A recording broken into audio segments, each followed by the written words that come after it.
to the Daily with Haley. Of course, I'm your host, Haley, and I look forward to you tuning in today to get your daily dose of encouragement. All right, friends.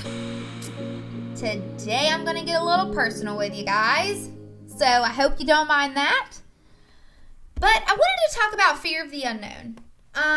And this topic came from a very serious circumstance that I'm kind of dealing with in my life right now, and I'm going to share with you guys.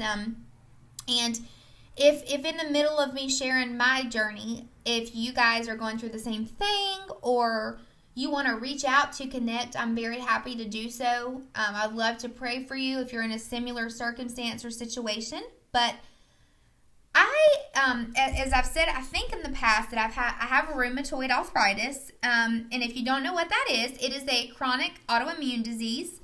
I take several medications for it, and one medication, or actually several that I take, are not safe for pregnancy. And so me and Iggy have kind of gone back and forth because I went through a season where I was like, I don't think I'm going to be able to have babies because, oh my gosh, this and oh my gosh, that. What if this happens and my medicine and da da da da da. Well, had to do a lot of praying, and I really noticed that my biggest problem was fear. I was scared. I was scared to death that during the time that I would be pregnant or during the time that I would be off of my medication or change my medication, I'd have serious complications and then it would affect the baby and yada, yada, yada, yada. The list goes on.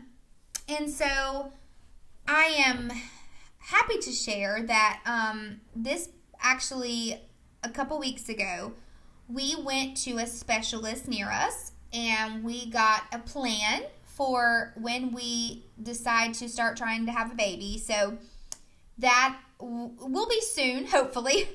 I have to change 4 of my medications. I have to do it a couple of weeks apart. So it'll be a little bit of a journey. And once my medications are changed, I have to wait about 3 months before we can start trying.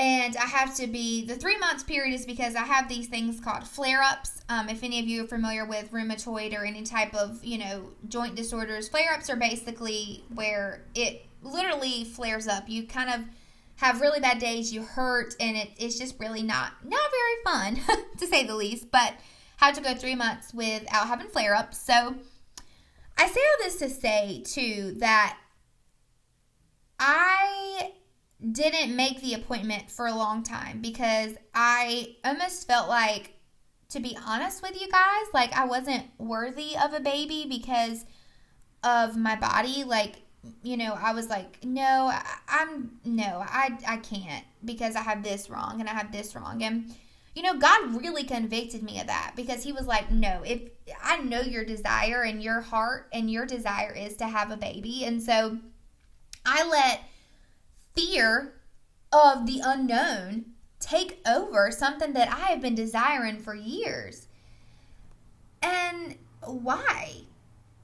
Why in the world did I not pray about that fear? Why did I not seek God to kind of give me, or not kind of, but to give me that peace? And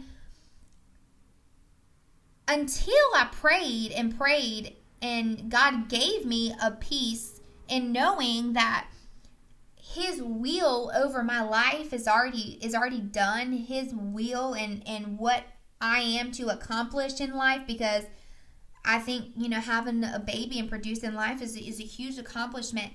He's already paved a way for me.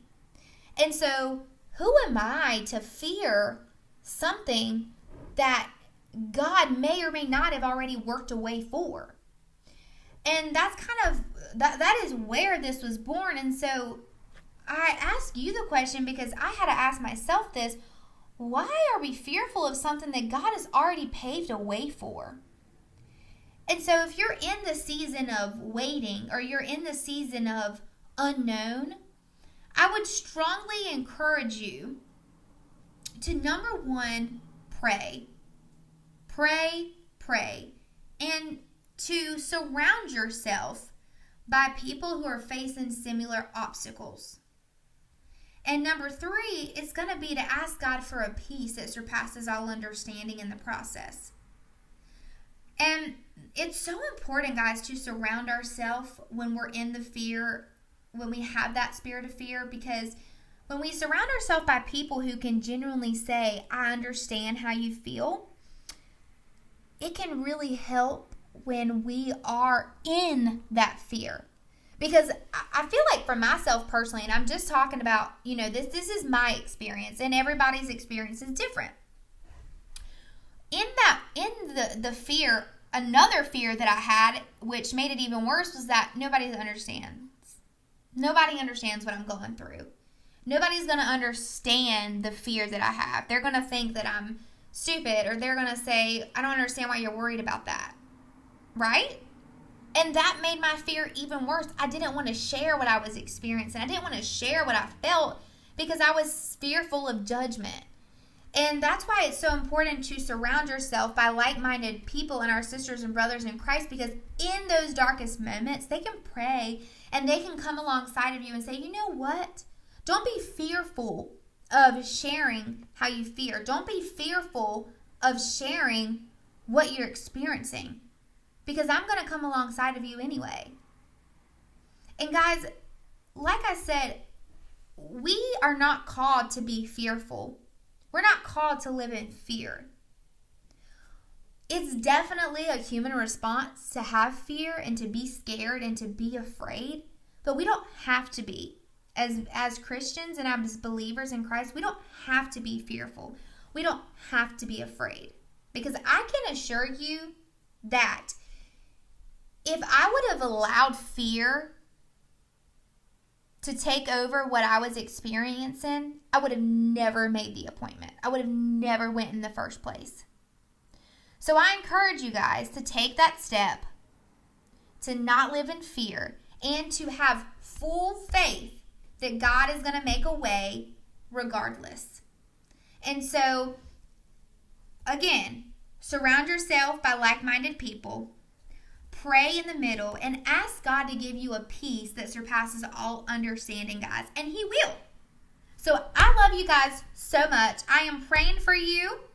And like I said, if you're in this journey with me, if you're experiencing a similar situation, I would love to connect. I would love to come alongside of you and pray, guys. You are so wonderful, wonderfully, wonderfully, wonderfully made. I love you guys so, so much. And I hope you have a great day, and I will talk to you guys tomorrow.